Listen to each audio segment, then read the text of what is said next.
Hello and welcome to Awesome Bros. This week, we're answering the most weird question in beer. Why is my New England IPA brown? Yes, oxidation in beer. For an open window on a craft beer world, Max and Chris from Ups and Brews. Ups and Brews. Welcome to Ups and Brews. all right, so this week we're looking at oxidation in beer. I'd say that a lot of times you've probably had a beer that was oxidized from one way or the other. Especially with IPAs, you feel it a little more with your kind of macro beers. It's a little rarer, and anything that has less hopping, you won't feel it as much. But it's mostly there. It's mostly always there. It's the one thing, the one process that gives you oxidation is that one time where you go, oh, the beer's perfect, and then that process happens right after. It's oxidized. It's papery. It has that kind of cleanliness. Kind of like, anyways, it has that papery feeling in your mouth.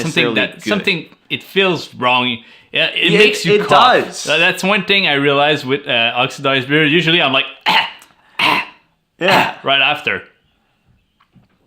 It's palpable. There's a mouth drying.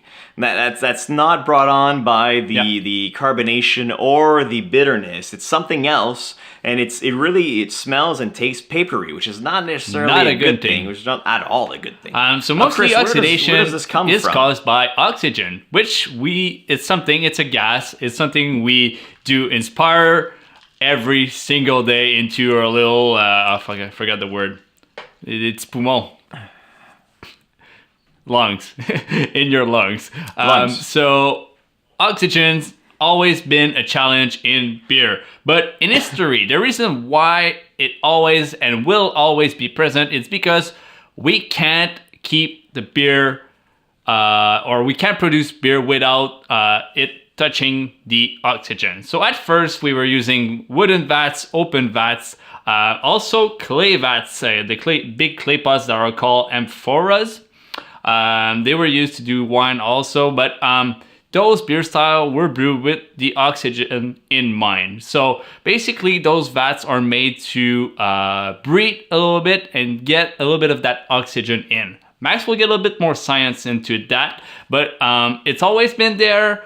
It's one of the most common thing in off flavors because you can see it. Your beer turn usually brown when it's a blonde or a pale ale style of beer. Let me just reopen my notes. Yes, Max.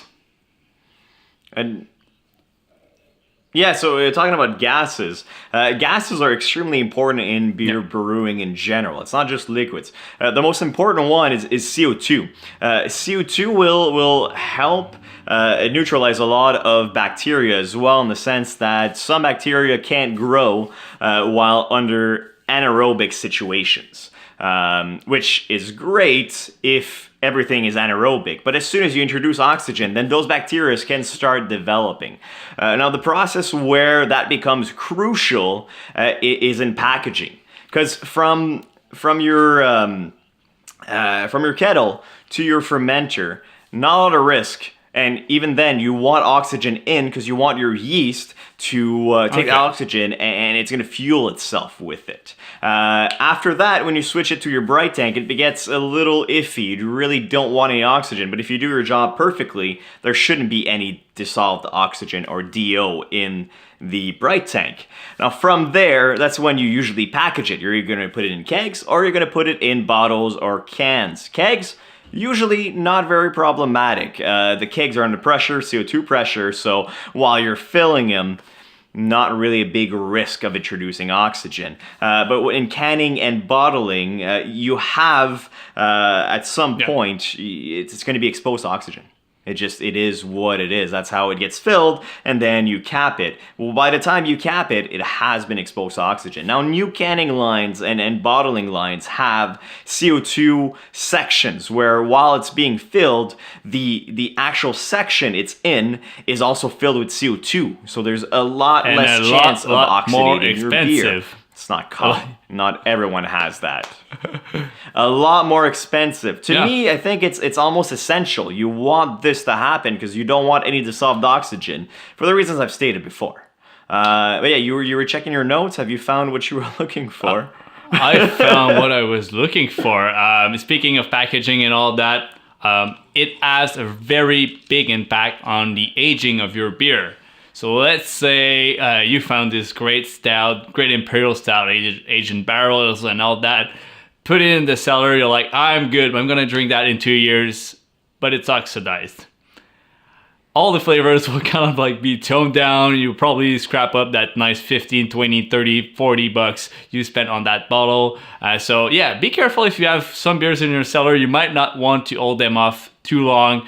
Most of the beers you're drinking are made to be drank on the spot. It definitely depends on which beer you're aging. That's for sure. If you're aging anything that has a lot of hops in, even like a I forget the name. Anyways, if you're aging any kind of IPAs, Brett IPA? No, I was thinking of Brett IPAs? No, not at all. I was thinking of the English style. I feel embarrassed right now. English bitters. Bitters. English bitter? No, barley wine. If you're aging, it's been a long day, guys.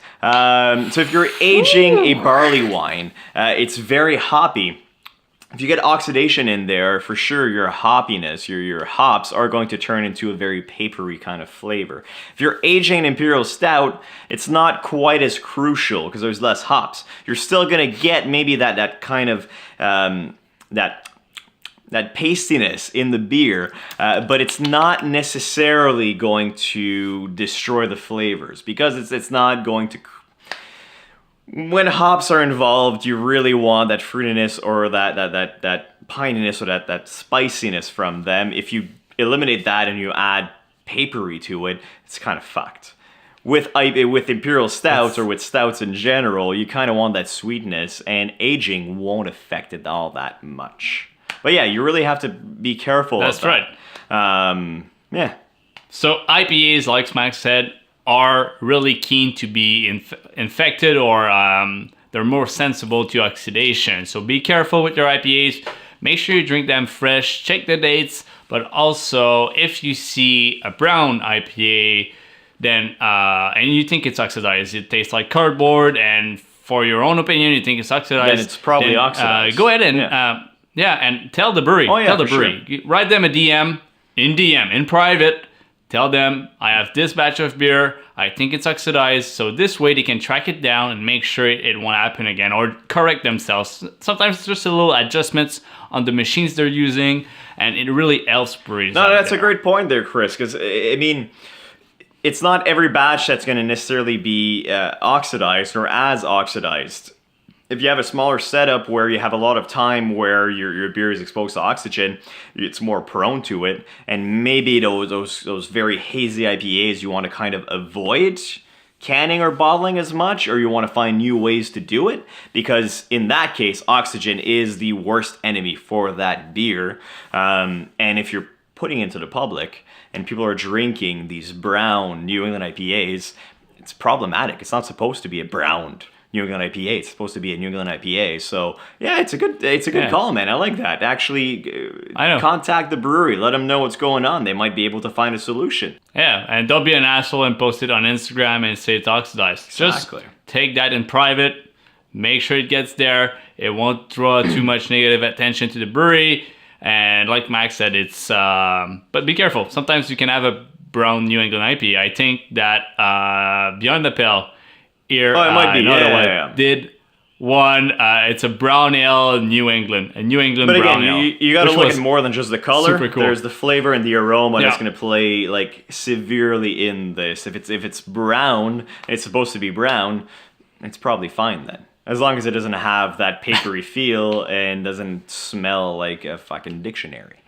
Sorry, Dad. Anyways, anyways, I think to sum things up, use your nose, use your eyes at the same time, and make sure you're drinking a good beer. Yeah, exactly. And if you like this video, as you've liked the beer you've had in your hands this whole time, please leave a like, subscribe, and share to the channel. We'll see you in the next video. Cheers.